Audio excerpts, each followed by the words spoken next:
अस्सलाम वालेकुम दोस्तों and welcome to the real side. दोस्तों आज हम बात करेंगे जेके रोलिंग के बारे में। एक ऐसी औरत थी जिसको गुर्बत और डिप्रेशन ने झंझोड़ कर रख दिया था, यहाँ तक कि वो खुदकशी करना चाहती थी। लेकिन आज वो दुनिया की दूसरी अमीर तरीन ऑथर है और उसकी मालियत $1 अरब से भी ज़्यादा है। दोस्तों जेके रोलिंग 1965 में इंग्लैंड में पैदा हुई। उनको बचपन से ही फिक्शनल स्टोरी और किताबें पढ़ने का काफ़ी शौक था। वो कहानियाँ लिखकर अपनी बहन को सुनाया करती थी। दोस्तों एक बार वो मैनचेस्टर से लंदन जा रही थी कि ट्रेन में उनके दिमाग में एक जादूगरी स्कूल में पढ़ने वाले बच्चे का ख्याल आया जिसको उन्होंने हैरी पॉटर नाम दिया और वो सारा रास्ता इस कहानी के बारे में सोचती रही और लंदन पहुंचते ही उस कहानी को लिखना शुरू हो गई। दोस्तों फिर 6 महीने बाद उनकी माँ का इंतकाल हो गया और उनके मुताबिक उनकी जिंदगी का सबसे दुख भरा वाकया था और उसका उन पर बहुत असर पड़ा। माँ की वफात के बाद वो पोर्चुगल चली गई और वहाँ पर स्कूल में इंग्लिश पढ़ाने लगी और अपनी किताब पर भी काम जारी रखा। पोर्चुगल के एक टीवी जर्नलिस्ट से उन्होंने शादी कर ली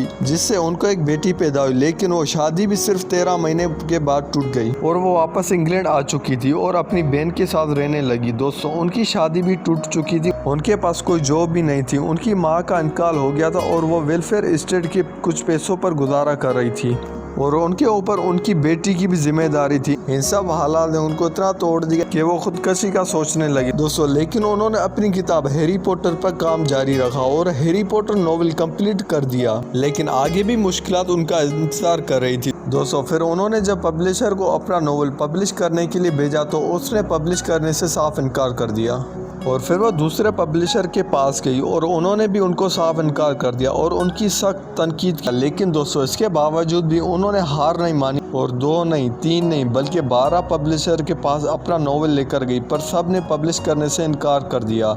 और फिर 1 साल बाद वो जब 13वें पब्लिशर के पास गई तो उसने नॉवेल उसे ले ली और पब्लिशर ने अपनी बेटी को पढ़ने के लिए दे दी। दोस्तों उनकी बेटी को वो नॉवेल बहुत पसंद आया और अपनी वालिद को इसके दूसरे चैप्टर लाने के लिए भी बोला, तो इस वजह से उस पब्लिशर ने वो नॉवेल पब्लिश करने का फैसला कर दिया। दोस्तों उस किताब के पब्लिश होने के शुरू में तो उसकी इतनी खरीदारी नहीं हो रही थी, लेकिन धीरे धीरे इस किताब की फरोख्त दिन ब दिन बढ़ने लगी और दूसरे पब्लिशिंग हाउस ने भी इस किताब को पब्लिश करने के लिए जेके रोलिंग को £1 लाख की ऑफर की। फिर उस पब्लिशिंग हाउस ने भी उस किताब को पब्लिश कर दिया। दोस्तों फिर धीरे धीरे ये किताब बेहद मकबूल होने लगी और इसको बच्चे और बूढ़े सब पढ़ने लगे और ये किताब धीरे धीरे दुनिया की best selling book of all time बन गई, जिससे जेके रोलिंग की शोहरत भी काफी ज्यादा बढ़ गई और हैरी पॉटर के किरदार पर मूवी भी बनी। दोस्तों आज जेके रोलिंग की मालियत $1 अरब से भी ज्यादा है और वो इस तरह ऑथर से सेलिब्रिटी बन गई और आज वो दौलत से गरीबों की काफी ज्यादा मदद करती है। जेके रोलिंग ने बहुत ज्यादा रिजेक्शंस और मुश्किलात देखी, लेकिन वो मुश्किलात उनको वो किताब लिखने से रोक नहीं पाई।